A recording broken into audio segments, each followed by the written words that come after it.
into this week, the name on the marquee has got to be Olivier Aubin-Mercier, who this past weekend defeated Clay Collard, becoming once again the PFL lightweight champion, winning himself another $1 million. He came to this victory by unanimous decision. All three judges scored this 5-round contest, 49-46 for OAM. Mark, start us off. Give us your take of the Canadian getting it done once again, climbing up to the top of the heap, wearing PFL gold and going home with a pocket full of cash. Yeah, it was a little unclear who should be on the marquee here, since a whole bunch of dudes won titles and millions or whatever. But with OAM kind of more or less saying that he's walking away, felt right that it should be him. And he gutted this one out, man. It wasn't easy. It wasn't pretty. He had to push through an injury to his lead leg that he was clearly dealing with. An injury that Clay gave him. I don't mean something he came in with. And he had to resort, back to the grappling, which was his original calling card when he first broke onto the scene. And, never really left, but he's obviously mixed in the striking much more. And he had to really go back to being full-time grappler. And he made it work. He had started off very well. He won the first couple rounds doing his typical thing. He was safe in the striking, dictating the range. But by the end of round 2, you could see that lead leg had been hurt. And it was not the same. His movement started to look a little off. By round 3, you could see that it was really giving him problems. And that round is close. And then round 4, he couldn't find a takedown. Clay is pushing the pace, and Clay takes the round. And you're going into round 5 kind of buckling up like, shit, OAM can't really move. And he's running out of options. And Clay's going to hit that gas and try to run him over in the 5th, just like we said would happen if the fight went that far. But OAM stepped up, man. He barely even allowed that 5th round to get started before he pushed for one last big takedown, and he got it, and he took the back, and he was able to stay there for the entirety of the final 5 minutes. Turns out he did also win round 3, so he did have 3 rounds in the bank, but I wasn't sure live, and I'm sure he wasn't either. But he pulled it out. He ensured he was going to be the one walking out there with the million. So, tough win, not a pretty win, like I said. Clay fought about as well as he could in that type of matchup, I think. It's a tough style matchup for him. But OAM gets it done, and he goes back-to-back and apparently rides off into the sunset, it sounds like. Yeah, man. Omar, give us your thoughts on OAM getting it done once again. I mean, you have to give him credit. I mean, his leg was getting chewed up early and often. A guy like OAM who relies on his lead leg to shoot and get those takedowns, I mean, it was really affecting him. And I think by the 2nd round, his leg started to really show that damage. So it was a good adjustment on his part. He dropped the 4th. I thought pretty clearly he was, trying everything by the end of that 4th round to stay away from Clay Collard. And like Mark said, by the 5th round, I thought Clay Collard would come out there and just smell blood and move forward. But OAM just nullified everything Clay Collard was going to do. And to his credit, also still made it competitive in the 5th round, as far as trying to, look for submissions, not just holding on for dear life, but was actually trying to look for a finish. Didn't get one. Clay Collard, obviously super tough, but I thought it was a good performance from OAM, man. A good way to go out. He's had a lot of finishes in his recent fights. This I think was more of a safer approach, I think, that he's had in his last few fights, but definitely got the job done in a big spot. And, like Mark said, he rides out to the sunset with a nice bag of money. So this is the place where we would usually be talking about what is next potentially for these two combatants in their professional journeys. But Mark, we pretty much know it's kind of a foregone conclusion, is it not? Yeah, I will say that it's when you listen to him talk, it seems more like what he wants to walk away from is the season format. Because he talks about how for 2 years he's just been in constant camp and he's had to immerse himself so much because you always have a next fight and a next fight and he has no life and he doesn't get to see his friends and all of this, and how he wants to have a summer off with his kid, or I forget if it's kid or kids. I think it's just one daughter. So it sounds more to me like it's the season. Like if they were like, hey man, enjoy 9 months off or whatever it is. And, in November, we're going to have a card in Montreal. Do you want to fight Usman Nurmagomedov? Are we 100% sure he's not going to be like, well, that sounds kind of cool. Like, I'll be off until fucking August. I'll get myself in camp, and then I'll fight Usman Nurmagomedov in Montreal. Like, he sounds to me like a person who might not be done if the right offer comes along. Is basically all I'm trying to get across here.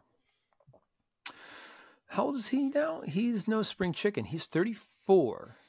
Yeah, but he's been around. Yeah, he's been in the game for a long time, at least a decade, if not more, professionally. But I'm a little confused because isn't it kind of no different than a normal? I mean, it's formatted as a season, but he fought 4 times this year, and that's like somewhat normal, is it not? Would he wants to kind of scale it back to 2 or 3 times a year? Is that what I'm supposed to be picking up? I guess his point was that all he does is he takes a couple weeks off after a fight, and then he's right back into the next camp for the next opponent, and he gets no time to breathe or be himself or live his own life. I think the other thing, too, you got to keep in mind is that with this format, you can't, let's say, for example, you don't take 4 fights a season or a year, right? We know fighters that take 2 or 3, but they can take them at some, to a certain degree, kind of whenever they want. That season format doesn't really give people that leeway. This is when it is. Show the fuck up. And if also, you don't show up to the first one, you can't show up to the second one. Like you know what I mean? Like you're done. And also, yes, I do think he's at a point in his career where he feels like I could fight once or twice a year because I'm not like chasing it anymore. Like I'll just take big fights that really pique my interest. And financially, he's at that point now. Right. That too, for sure. Where he's not doing like, 80 and 80 anymore. Like he's obviously at a level where he's making decent purses. Right.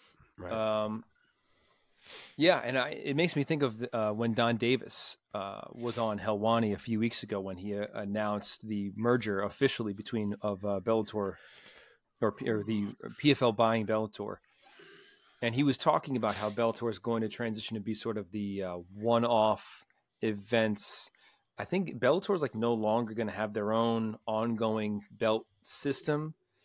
Bellator is going to be their promotional vehicle to do these sort of one-off events, use Bellator for super fights. I think, what do they call it? The Bellator International Series or something?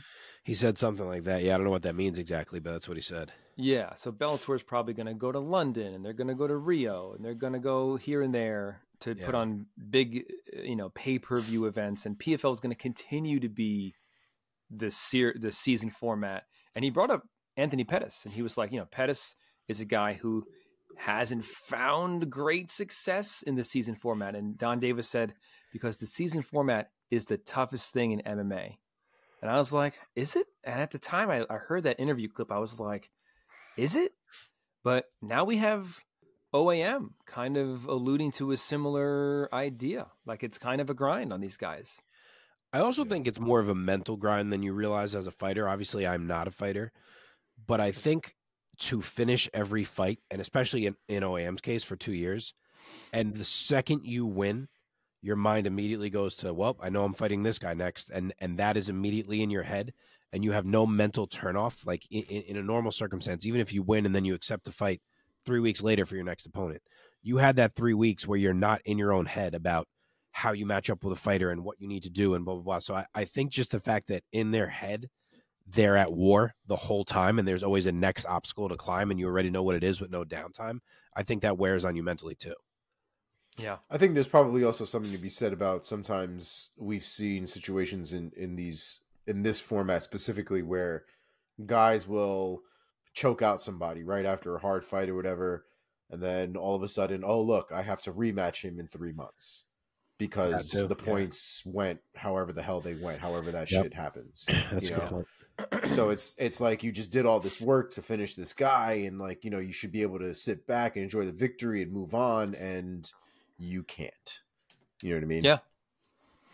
So I'm excited for PFL and the Bellator thing. I'm excited to see how it kind of works out. And just to finish the point of what Don Davis was saying, like a guy with the greatness of an Anthony Pettis should be fighting in these big one-off events and kind of super fights. He's earned this in this point of his career. He maybe shouldn't be, fighting in a tournament style in a PFL annual season. He deserves to be Agreed. on a giant stage fighting other great lightweights or great welterweights. So, Agree totally. yeah. Okay. Let's move on to the co-main event. Yeah, and Mike, I don't think we have to match up losers as we go through this because we don't even know what they're allowing between Bellator, PFL shit. Right. Yeah. Right.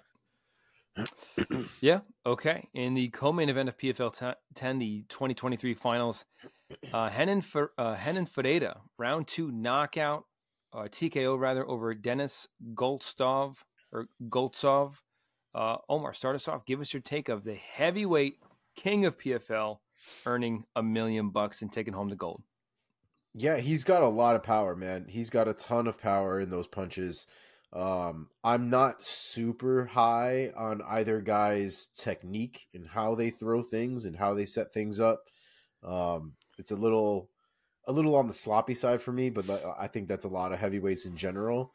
But you saw that it doesn't take a lot from Ferreira to put people away. I mean, he clipped Goltsov gently, basically on the side of his head, and his legs started doing a chicken dance real quick, and then he just went in and followed up.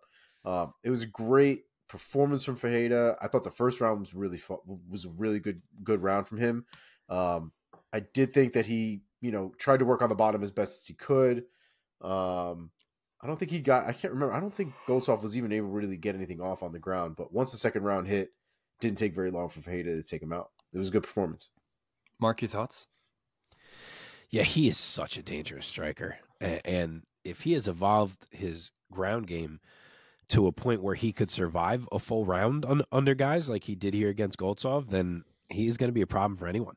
Because if you give him more than a couple chances to reset on the feet, he's got a pretty good chance of landing the nuke. He's just so long, so powerful, and he's also very fast. And that combo, being that big and that fast, it makes him difficult to deal with. So, like I said, if he gets a couple chances to strike with you on resets, he very well may find something. And you feel for Goltsov, he's been a top guy in the PFL for a while. This was his 4th time trying to win one of these tournaments, and he started off looking great, but he couldn't get it done. And Ferreira's an exciting champion for the PFL to have. And, can he still be exposed maybe by a guy like a Ryan Bader? For sure. He could potentially get dominated by Ryan Bader. But could he also clip Ryan Bader? Yeah, of course. We've seen Bader be clipped before, so we will see. There's one thing we know about Bader. Bader does not like getting hit, man, at all. Yeah. He's also so much bigger than Ryan Bader, I feel. So much bigger. Yeah, he's bigger than a lot of dudes. What's Bader, like 6'1"? Am I way off? 6'1", 6'2"? 6'3" at the most, right? Let's see. I'm looking. 6'2". Bader is 6'2". Okay, I was off by an inch. But he's a thick human being, and man. Ferreira's 6'8"? Bader's reach, Ferreira's is 6'8", and Bader's reach is 74. What is Renan Ferreira's?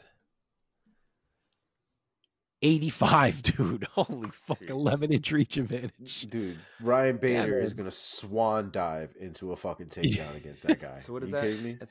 He certainly is. Almost, it's about a 7-foot wingspan. Jesus.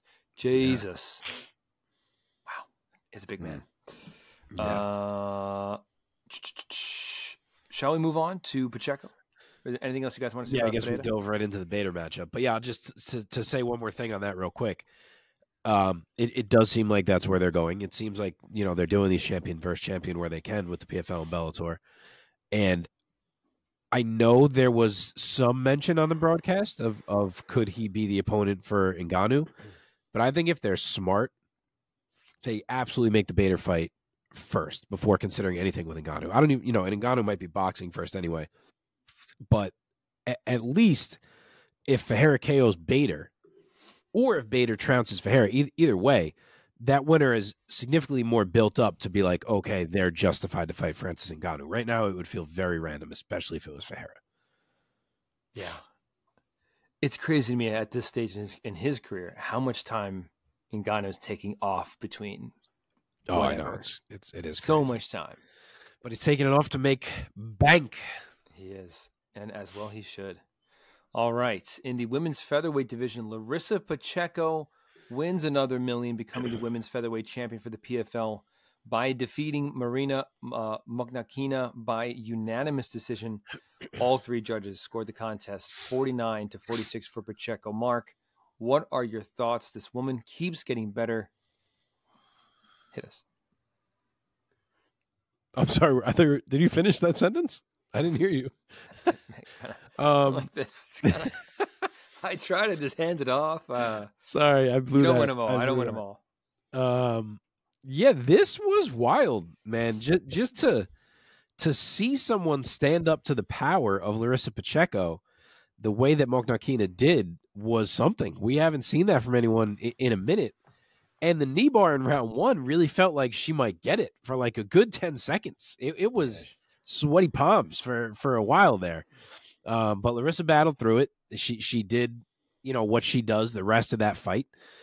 But Marina just continually ate all of it. She kept looking for chances to bring it back to the mat. She did find some, obviously, but Larissa always defended well, always found ways to get back to her feet. Just kept marching Marina down nonstop, and she very clearly won the fight. There's no question about that. But it did feel odd to see her not finish it. Like, we've become so accustomed to the dominance of Larissa Pacheco that when she won, I kind of had to remind myself, like, yeah, she did fight really well. Like, she dominated the whole fight. Because in my head, it was like, man, what's wrong with Larissa Pacheco? Why didn't she knock her out? So it was just, you're not used to seeing anyone stand up to her other than obviously Kayla. So yeah, props to Marina. That was a game performance if there ever was one. And props to Larissa, of course, now being a 2-weight PFL champion, which is pretty awesome. Omar, your thoughts? I would agree, man. I mean, Mokhnatkina came there to fight. I even thought she took the 5th round in the end. I thought she knew that she was down. She was getting mollywopped for the fucking good majority of that fight. Pretty sure her ear exploded in that fight at one point. Like, she was messed up. But in that 5th round, man, she tried to put it on Pacheco as much as possible. Pacheco had slowed down quite a bit from literally throwing haymakers at this girl for 4 rounds straight. Borderline unanswered, but Mokhnatkina came in there to fight.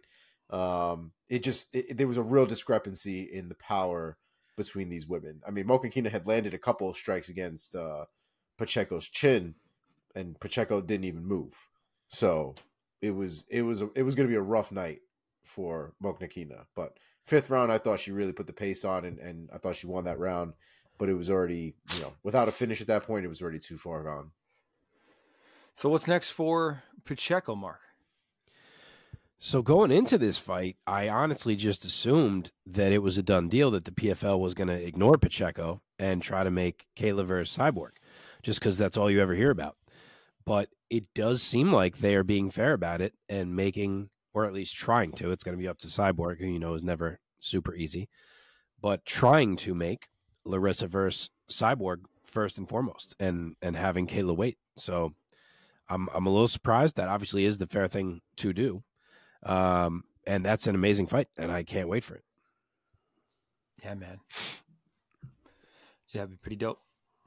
Yep. All right, we are marching through these finals winners here in the PFL welterweight division. Magomed Magomedkerimov becomes the $1 million man tonight, defeating Sadibou Sy, finishing him with a guillotine choke in the 3rd round. The official time, 1 minute, 17 seconds of round number 3. Goes home with the belt around his waist and the cash in his pocket. Omar, what were your thoughts of his performance?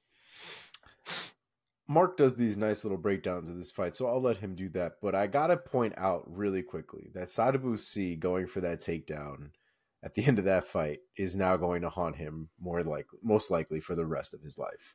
I thought he was doing relatively well in that fight. He was using his length. They were trading. They were exchanging. It was a competitive fight. But I thought Sadibou Sy was in that fight, and I thought he was winning that fight up until that point. You could see that Magomed, which Magomed are we doing here? Magomed Magomedkerimov. There are many. There are a lot of them. Magomed blanks. Just fill it in. But I thought he did really well as well. I mean, like I said, it was a competitive fight, man. But the way that he was able to jump guillotine into and actually finish that guillotine, I thought was super impressive.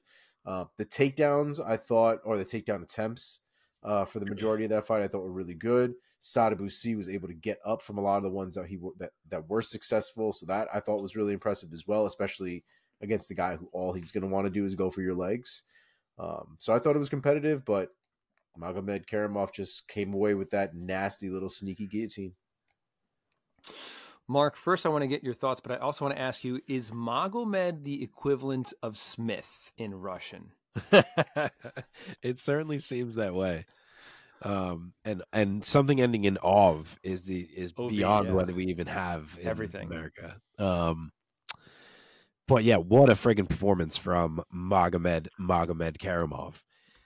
He was the man in PFL for a while, and then lost to, I believe, to Ray a couple of years ago, and then last year he had some complications where he didn't get to factor into the tourney and try to get his belt back. And this year he makes it back, to the final. But people wondered if Sadibou had kind of passed him by, even though he had beat Sadibou in the past. But Sadibou obviously has gotten much better. And he doesn't just come out and win, but I thought he won every minute. He pushed a pace right from jump. He walked C down all fight long. He didn't seem concerned at all with the reach or the striking coming back at him. He was landing big shots to the head, to the body. He took C down repeatedly. He never got discouraged. All the times that C got up, he just went right back onto the pressure, right back into going for the next takedown. And then in round 3, he hurt him to the body. C went for that semi shot because he was stuck in that phase of I just got hurt and I'm not really sure how to move right now. So let me duck my head down. And it did not go well. So Maga jumped guillotine, got himself a milli once again. And what a damn show from this man. Yeah, man. So what could be next for Magomedkerimov, Mark? So again, sounds like we're going to get him and Jason Jackson, which is an awesome fight. And it's frankly, him and Yaroslav Amosov would also be an awesome fight. So there's a couple good ones that we could run into down the line there. But yeah, that one's a big one. Yeah, man. Speaking of Jason Jackson, I was what was I listening to? I don't even know where I caught this. I think it was on the radio in my car. Somehow I caught an interview of Derek Brunson, and he was saying how they asked him about Jason Jackson because I guess they knew they had trained together before, and they were like, "Were you surprised?" And he said, "Not at all." He said he is up there with the toughest guys he has ever trained with in his life in terms of who gave him problems. And then he name dropped. He was like, I've trained with John Jones, I've trained with GSP, and he is on the short list of toughest guys I've ever trained with. Wow. Yeah. Wow. So that was interesting. Yeah. All right, marching on here. Oh, this is a fun one. In the light heavyweight division, Impa Kasanganay defeats Josh Silveira by UD becoming what? Kasanganay. Kasanganay. Sorry, what did I say? Kasanganay. I don't know, man. I could let certain things go. That one was Omar wasn't having it. That was okay. That was Chael Sonnen status, dog. Bro, I don't want to hear it from you. You can't say Jan Blachowicz to save your life. You ain't wrong. You ain't wrong. To this day, when I look at that name, I want to say Blachowicz so bad. Blachowicz. Francesca's listening. I know she's giggling in the background. She's like, he can't say it. You can't say that shit. Okay, Impa Kasanganay. This is my blind spot. Kasanganay. For me, I look at it, I'm like, I'm gonna say it wrong. I want to say Impa, a bright spot of these PFL finals, mainly because of I think his backstory. Before this, as we know, his claim to fame was being on the wrong end of one of the most stunning wheel kick knockouts in UFC history, at the hands of what's his name? Joaquin Buckley. Joaquin Buckley. Thank you. Or however you want to pronounce it. Yes, thank you. Joaquin, I don't know. Joaquin. Right. Buckley. Joaquin Noah, I don't know. So yeah, man, Kasanganay, he is now wearing PFL gold around his waist, and he has $1 million in his bank account. Mark, what were your thoughts of his performance climbing to the top of the heap here? I mean, he was great. He was his typical self, exactly what we've seen from him on this PFL run. Though I feel like the story for me was more that I thought Josh looked pretty bad. Not as if he usually looks way better than that. You know, he has his flaws. He's not some perfect fighter, but he just looked very slow and very weak to me in ways that I felt like stood out compared to what we usually see from him. So I don't know what his deal was. I don't know if it was just the pressure of Impa, but like even in the grappling, I thought he looked weak. I don't know. It was a weird showing from him. And then he upped the aggression late in the 5th round. And I was like, oh, there he is. That's the guy I thought I was going to watch the whole fight long. So maybe he felt like he had to conserve the cardio in a 5-rounder and he didn't trust that it would be there. And then once he hit round 5, he was like, oh, I'm all right. Let me push it a little bit. I don't know. He didn't look great. And I thought that he lost every round, even though oddly he didn't get hurt that much. Like the first few rounds, he actually had really good head movement and kind of just kept the hands up. And Impa wasn't really hurting him there, even though he seemed to be winning so clearly. And then last couple rounds, he just started showing off the chin where it felt like he should be hurt and he still wasn't. So that was the odd aspect of this, is kind of no matter what Impa was doing, he couldn't really hurt him, but he still won it all. He controlled the whole fight. There was nothing Josh could do to change it, as we learned. Impa stuffed every single takedown and he stuffed them bad. And he walked Josh down. He stayed composed at all times. He never rushed anything. He never risked compromising himself in any bad position. He picked his shots, and he just made sure that he was in control of every moment of that fight. And it paid off, and he got himself $1 million. And I agree. It was an awesome story. I loved the interview. Loved everything. Omar, what were your thoughts? Yeah, I really like the way Kasanganay fights. There's a tightness in his style. You know, he throws with a lot of big power. He doesn't overcommit to punches, which I kind of like. There's a lot of guys who have a lot of power that are just winging all the way back here, ending up all the way over here, off balance, off center. Kasanganay was definitely throwing with a lot of force behind it, but he was using his hip in order to do it and not just his upper body. And it was nice to see him be able to delineate that distance for a good majority of that fight. But I kind of have to agree with Mark. And I'm glad he used the word weak, because I thought that as well. And I felt kind of bad thinking like, dude is weak, right? Because like, I mean, with way that people train, I know they're not weak, but it just looked like he was getting overpowered from beginning to end. He looked extremely uncomfortable throughout the beginning of that fight, all the way through the end. You know, the lateral movement that he was using didn't even seem like they were like he was doing it to his advantage. It just looked like he didn't want to engage, you know, and he had certain moments in that fight where he did, and he was able to crack Kasanganay a couple times. Didn't really do anything for the most part, but I think in his attempt to try to stay in the fight to some extent, I think that, you know, that was happening. But good majority of that fight was him kind of running away and trying not to engage as much and trying not to get hit. And, you know, it didn't seem like the focus of that fight was for him to win. It almost seemed after a certain point it was just to survive and not get hurt. So great performance from Kasanganay to be able to cut off the cage as much as he did. I think he could have done an even better job doing it and really screwed that guy's life up just by cutting just even a slighter angle off and not just following him laterally and giving him the opportunity to circle as much as he did. But I mean, the dude's got so much power that it didn't really seem like he was in any trouble throughout that fight. And afterwards, he called out a few people, Mark, did he not? Yeah, so he called out Vadim Nemkov, which I guess is what they're looking at. And then he called out Francis Ngannou. So, and then he has reiterated in interviews since then that he's very serious about it and really wants to fight Ngannou. So, you know, we ain't going to see that one. At least I highly doubt it. But I understand that he just fought in the 205-pound tournament in the PFL. But most guys in that tournament were career 85ers. Guys tend to go up in these PFL tournaments because of the constant schedule and not having to cut weight as much. And Impa's one of those. And he has even flirted with 170 pounds. He fought there in the UFC. So putting him against Nemkov doesn't seem like what I think the best option is. I mean, they're not dissimilar in height and reach. But to me, I feel like Johnny Eblen makes more sense for Impa than Nemkov. But, you know, either way, I guess it'll be fun. But certainly not Francis Ngannou, Jesus. Yeah, no. No, I think he would get. He probably would be just too small for Ngannou, in my humble opinion. Yeah, he's a 205er. Yeah, really, he's an 85er. That's true. Like when the dude he fought in the semis in this 205 was significantly bigger than him. Granted, he was more of a wrestler, so Impa was able to get through that. But to fight someone significantly bigger who is a knockout artist is a different story. Yeah.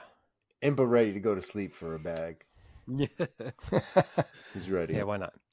All righty. Kayla Harrison defeating Aspen Ladd by unanimous decision. This one was not for PFL gold. Kayla Harrison, of course, the former PFL women's featherweight champion.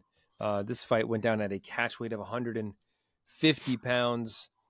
The scorecards read 30-27 on all three, all for Harrison. Omar, your thoughts of the former champ getting the win in this PFL finale? I thought Kayla Harrison looked good. I thought Aspen Ladd looked good, but I also thought Aspen Ladd lost every round in that fight.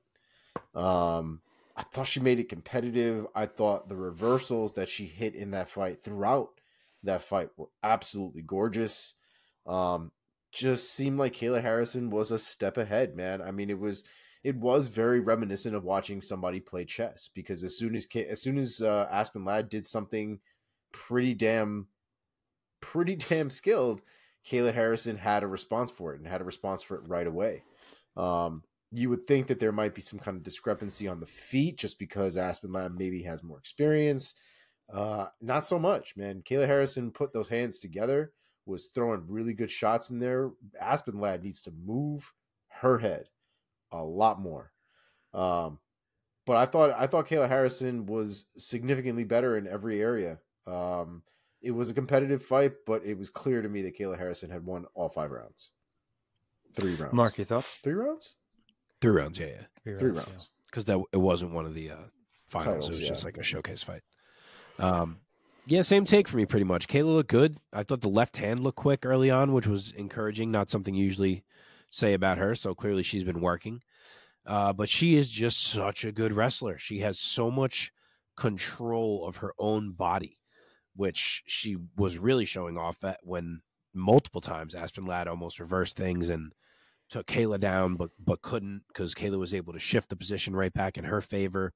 And Aspen was battling, like Omar said. She worked her way out of so many positions to get right to the point of reversal or right to the point of standing back up. But every time, as soon as she did, Kayla would take her right back down. And it wasn't like she would drag her back down. They were sweeps. They were mat returns with impact. And that's demoralizing right after you finally stand back up or you think you're about to reverse the position yourself. So she just worked. She worked Aspen Ladd all fight. I agree. Aspen Ladd didn't look bad, but I also agree she didn't win any of that fight. So Kayla got it done. Obviously, we know she's such a good interview. She killed it here as well. She called out Cyborg, which you'd hope to hear from her. But as I touched on earlier, it does sound like she'll have to wait a little bit for that if they're going to do Pacheco first. So Cyborg did technically respond to Kayla's call out by, I think it was an Instagram video where she was watching the call out. She put the phone down and I think yawned and walked away. So I think it was a no from her. Yeah. I think if they are going to do Pacheco Cyborg, if they get Cyborg to do that, and I've seen Cyborg tweet something that said something along the lines of like, no one has spoken to me, no one invited me there, and obviously other champs got invited there. So I'm not sure what that's about. But if we're going to get Pacheco Cyborg, I wouldn't mind seeing Kayla fight Leah McCourt, because Leah McCourt was supposed to be the next opponent for Cyborg. She thought she was getting that title shot. So at least if you gave her like a number 1 contender match with Kayla right now and you have the winner of that fight ready to fight the winner of Pacheco Cyborg, that would be a pretty cool way to do it. Yeah. Yeah, for sure. I don't hate it. And keeps Kayla busy instead of just having her sit there. I don't know how active Kayla wants to be. See, I don't know if she's a 4-fight-a-year girl. Yeah, is she? Well, not a 4-fight-a-year, but she complained significantly about having not fought for a year. Yeah, they screwed her on that season format for sure. That is 100% for sure. Yeah, and she was hurt also, which was part of it. But I know Cyborg is boxing soon, so By the time you ever get Oh, this fight agreed to, and then Cyborg fights Pacheco, and then you book Cyborg Kayla, that's a while away. So I would think Kayla would want to fight between now and then, but who knows? yeah. Yeah. All right, moving on. 2 more here for PFL. The debut went well for Derek Brunson. In his first fight under the PFL banner, the former UFC veteran gets it done, defeating Ray Cooper III by unanimous decision in what was a rather dominant performance. The scorecards reflected it: 30-27, 30-25, and 30-25, all for the former UFC vet Derek Brunson. A pretty favorable matchup in hindsight, at least, for Brunson to get his first win immediately out of the gate. Size alone, Ray Cooper is a guy who began his pro career as a lightweight, and now the second half of his career as a welterweight, he has certainly had, you can say, has found success. He's been in the PFL finals 3 times. He has won twice. And Derek Brunson, he kind of dusted him here. Mark, what are your thoughts? Favorable, says you, after you both picked Ray Cooper. It's true. Yeah, so I said any result was possible in this one. I said that we could see Brunson dominance or a Cooper KO in 2 minutes, and we almost got both. we almost got the Cooper KO because Ray caught Derek with a few clean ones early. He even dropped him at one point with that crazy shot where Brunson had his leg. But thankfully for Derek, he recovered. He got the takedown. And then from that point forward, we got the Derek Brunson dominance. I will say, first off, that if elbows were legal in the PFL, there is no doubt in my mind that Ray Cooper does not make it out of round 1. He was 100%. dead under Brunson. He was in huge trouble. He could not move.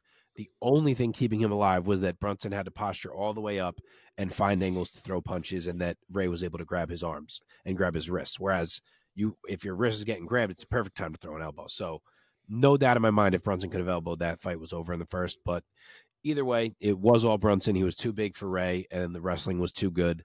I know he has mentioned that he wants to fight. This is what I said. Guys go up a weight class because of the season format. He's mentioned that he wants to fight in the 205-pound tournament next year in the PFL. But if they are really going to put, I guess I'm going right into the fight now. Maybe I should have waited. But do it. If they are really going to put Impa against Vadim Nemkov, then that means there is no opponent for Johnny Eblen on this, potential super fight card. And I say, why not Derek Brunson? Yeah, why not? For sure. I like it. I like it a lot. Omar, let's bring you in here for Brunson's results. What were your thoughts?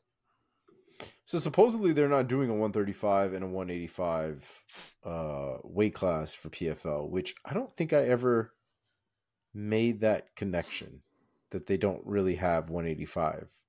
Because I was talk of will they do it now, but yeah, they don't at this moment. Yeah, supposedly they're not. They have no plans to introduce it. Really? But when I was watching the PFL, this weekend, and we were doing all these weight classes and stuff, and I'm kind of like doing some counting here, and I'm like, I'm missing. Did we miss something here? And I know never occurred to me that they didn't have a middleweight or a bantamweight division. So very interesting. Even more interesting that's where Derek Brunson would start his PFL career, in a division that doesn't exist. Mm-hmm. But it's fine.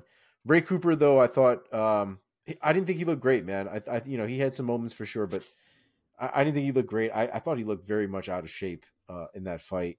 I guess that probably has to do with the fact that he had to make 185, and there's probably no way for him to. He didn't even make it. He missed weight. Yeah. Wait, that's right. He was too big, right? Yeah, fucking welterweight missed 185. Yeah, I don't understand that, man. He's a frustrating guy, man. Right there. He has performances where he's great, and then does things like this where he just comes in out of shape and looking bad. He looked terrible. Like physically, he looked terrible. The same way we were like, Islam looked really good. Like physically, like he looked like he was in peak form in that fight.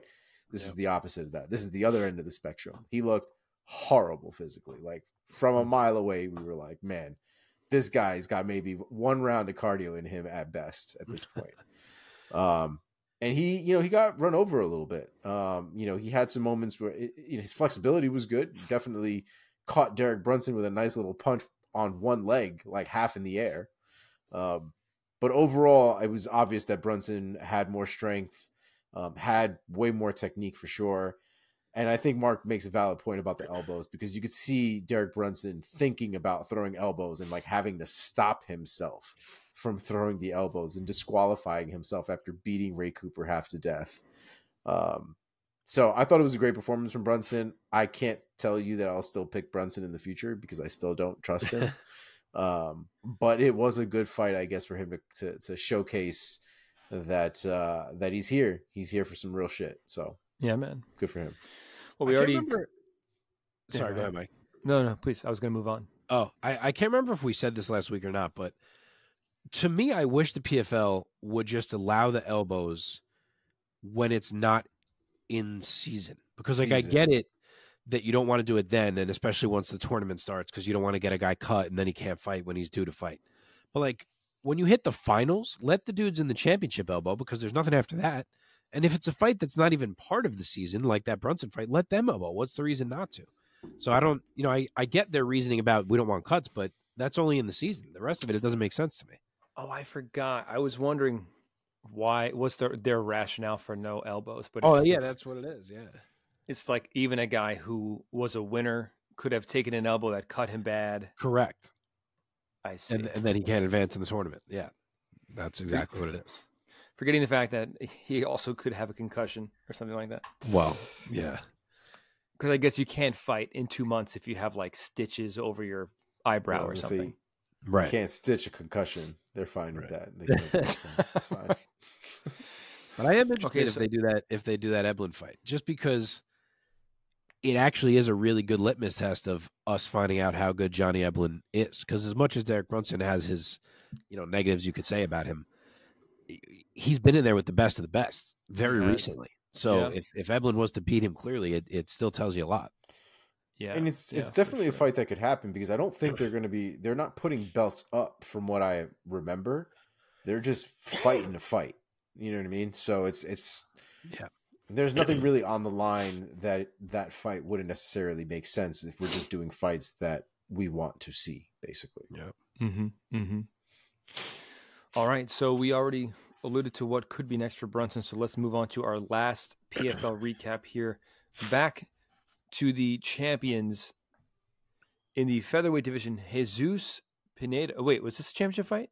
Yep. Oh, yeah.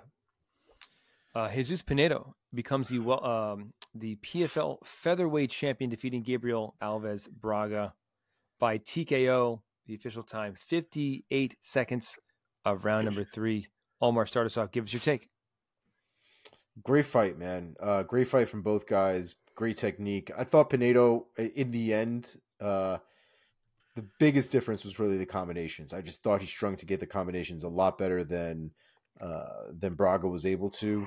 Braga kind of had one or two shots, tried to sort of maybe do a little bit of slipping or a little bit of pausing in between those moments, but Pinedo just didn't allow it, man. He was throwing 3 and 4, mixing them up from high to low, getting those body shots, those body hooks in there as well. I mean, he was putting in a lot of volume throughout that fight. And I think it caught up to Braga in the 3rd round. I mean, it was just a shot he didn't see coming. It came right over either right over or right under a shot. I can't remember. Mark, do you remember with your photographic memory? My brain wants to say over, but I don't feel good about it either. I can't remember. I think it was a shovel hook that ended up hitting him from almost like underneath the arm as it came out. Yeah. Anyway, it messed up Braga. I will say that the stoppage was a little on the early side. I think it could have been, we could have let that play out a little bit more, considering the situation and how much wherewithal it looked like Braga still had under him. But that's not Pinedo's problem. I thought Pinedo did his job perfectly well. I thought he put it on Braga, especially in that sequence, and he walks away $1 million richer. All right. Nice, Mark. I thought the stoppage was horrible. Stoppage aside, one talking point obviously does have to be how well Jesus Pinedo adjusted from their first fight. He looked great. He upped his movement compared to the first fight. He upped his aggression. He was certainly landing the harder shots. I thought he was ahead. And it's possible that he may have been on his way to finishing Braga. But in the fight that we did see, he certainly did not finish him. That was an awful and indefensible stoppage, in my opinion. Not to mention, Braga has never lost a fight. You just took his O from him when he was defending with his hands up and not even badly hurt. On top of that, you took away his shot at $1,000,000. You took away his shot at Patricio Pitbull when, again, he was defending and not even badly hurt. You cannot do that. It's a huge fight. It's a huge moment for him. You cannot do that to that dude. It's just trash. It's an awful way to end that fight. But, to switch back to Pinedo, he was certainly ahead. I would hope he would have won no matter what. And he does continue to look really, really dangerous. Yeah, I think we should. I just want to point out really quick that we had this referee that was so willing to stop this fight so early. When we had the death maker, Mario Yamasaki, also in attendance. And had we had this man in that cage for that fight, I mean, we know Braga would have been able to walk away from that moment. Do you know who the referee was? It was not him, because I went back and I looked. It was Fernando Yamasaki. No fucking way. Yes. Was it? Yes. Oh. One is too soft and one is too liberal. Correct. They're brothers, for anyone who may not know that. Mario Yamasaki is very much the if he dies, he dies. Dude, it was a tough stoppage to watch, not because somebody got really hurt, but because I just feel like you just can't stop a fight when a guy's on his feet defending himself. Yep. It's different in boxing. I feel like in boxing that is much more acceptable. If a guy is really getting beat up and taking too many punches, referees seem to step in and no one has a problem with it. But in MMA, there's just a little bit more of an appetite from the fans to want to see a guy kind of go out on his shield and kind of give him more of a warrior's chance. I don't know. Things weren't even landing. Obviously the first punch landed. Right. And then he gets the knee, but it's not 100% clean, and Braga just is knocked back to the fence from the impact of the knee. And then the whole barrage, nothing lands flush. Some things are touching him, but he's moving, and he's got his hands up at his head, and he never wobbles. He doesn't show anything like that. You can't step in right there. You can't. Yeah, I agree. All right. So we've already alluded to what could be next for Pinedo, yes? Yeah, so again, it sounds like it's going to be Patricio Pitbull, which is one hell of a fight, especially for him because he is going to be a lot bigger. So he will have an interesting chance to pull something off there. Yeah. All right. Well, that does it then for PFL 10, the 2023 PFL Finals. Congrats to the 6 new champions. All right. That being said, let's go into our next segment here.